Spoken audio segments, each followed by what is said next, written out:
नमस्कार दोस्तों, एक और वीडियो में आपका स्वागत है। इस वीडियो में हम आयत का परिमाप व उसके क्षेत्रफल पर आधारित प्रश्नों को सॉल्व करेंगे। तो चलिए वीडियो को शुरू करते हैं। हमारे पास पहला क्वेश्चन लिखा हुआ है, किसी आयत का परिमाप 56 सेंटीमीटर है और उसकी लंबाई 15 सेंटीमीटर है, तो हमें आयत का क्षेत्रफल बताना है। तो सबसे पहले हम परिमाप का फार्मूला देखेंगे क्या होता है। परिमाप का फार्मूला होता है 2 इंटू लंबाई प्लस चौड़ाई।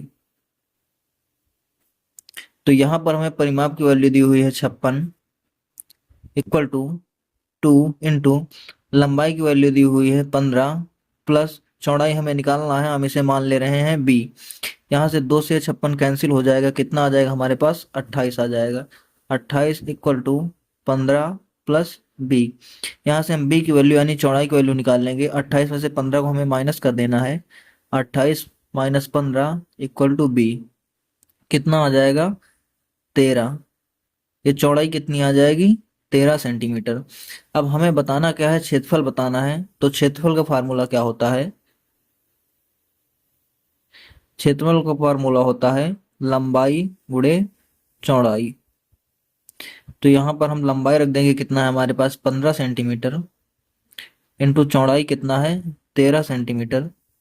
इसे हम मल्टीप्लाई कर देंगे तो हो जाएगा कितना 15 तिया 45, 4 15 कम 15, 15 4 19, 195 क्या हो जाएगा सेंटीमीटर स्क्वायर।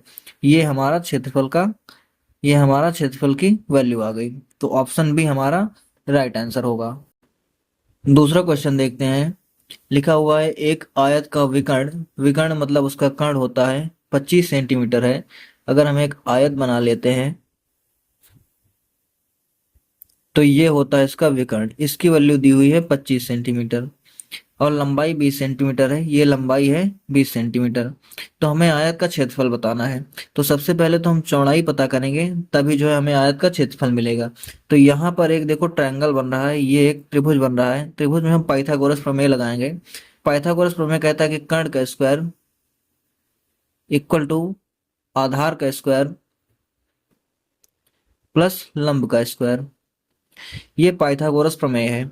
यहाँ से हम b की वैल्यू निकाल लेंगे। 25 का स्क्वायर हो जाता है 625 इक्वल टू 20 का स्क्वायर हो जाता है 400 प्लस बी स्क्वायर। 400 इधर आ जाएगा तो माइनस हो जाएगा, 625 minus 400 equal to B square. ये बचेगा कितना 125 इक्वल टू बी स्क्वायर। तो यहाँ से हमारी b की वैल्यू कितनी आ जाएगी, 125 किसका होता है, सॉरी यहाँ पर बचेगा 225। तो 225 किसका होता है 15 का होता है। तो ये b कितना हो जाएगा, b यानी कि इसकी चौड़ाई कितनी हो जाएगी 15 सेंटीमीटर। अब हमें निकालना क्या है, हमें क्षेत्रफल बताना था। तो क्षेत्रफल का हम फार्मूला लिखेंगे। क्षेत्रफल का हमारे पास फार्मूला क्या होता है, क्षेत्रफल का फार्मूला होता है लंबाई इंटू चौड़ाई। तो लंबाई की वैल्यू हमें कितनी मिली है, लंबाई की वैल्यू हमारे पास 20 सेंटीमीटर इंटू चौड़ाई हमारे पास कितना निकला 15 सेंटीमीटर। तो हम इसे मल्टीप्लाई कर देंगे, 15 दूनी 30 हो जाएगा और एक आगे 0, तो 300 सेंटीमीटर स्क्वायर हमारा क्षेत्रफल आ जाएगा। ऑप्शन सी हमारा राइट आंसर होगा। नेक्स्ट क्वेश्चन देखते हैं। लिखा हुआ है कि एक आयताकार खेत की लंबाई और चौड़ाई में 3:2 का अनुपात है। यानी कि हम एक आयताकार खेत मान ले रहे हैं, ये हमारे पास आयताकार खेत है। यहाँ पर कह रहे हैं कि लंबाई और चौड़ाई में 3:2 का अनुपात है, यानी कि अगर ये 3x होगा तो ये 2x हो जाएगा।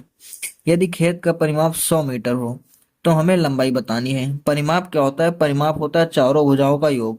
तो परिमाप का हमारे पास फार्मूला क्या होता है, परिमाप होता है 2 इंटू लंबाई प्लस चौड़ाई। यहाँ पर 2 बार लंबाई हो जाएगा और 2 बार चौड़ाई हो जाएगा, इन चारों को हम जोड़ देंगे तो परिमाप आ जाता है। तो यहाँ से हमें परिमाप की वैल्यू बतानी है, लेकिन परिमाप की वैल्यू हमारे पास दिया हुआ है। तो परिमाप की वैल्यू हम यहाँ पर रख देंगे 100 इक्वल टू 2 इंटू लंबाई की वैल्यू हमारे पास 3x प्लस चौड़ाई की वैल्यू क्या है 2x। यहाँ से 2 से 100 कट जाएगा कितनी बार में 50 बार में। 50 इक्वल टू कितना हो जाएगा 3 प्लस 2 5x। यहाँ 5 से 50 भी कट जाएगा 10 बार में, तो यहाँ से x की वैल्यू 10 आ गई। तो हमारे पास लंबाई कितनी हो जाएगी 3 गुणे 10 यानी कि 30 सेंटीमीटर। 30 मीटर में आएगा, क्योंकि यहाँ पर परिमाप मीटर में दिया हुआ है। चौड़ाई तो हमसे पूछा नहीं क्वेश्चन में, लेकिन अगर हमें निकालना होता तो 2 × 10 कितना आ जाता है ये, 20 मीटर। तो हमारा आंसर क्या है, 30 मीटर, ऑप्शन सी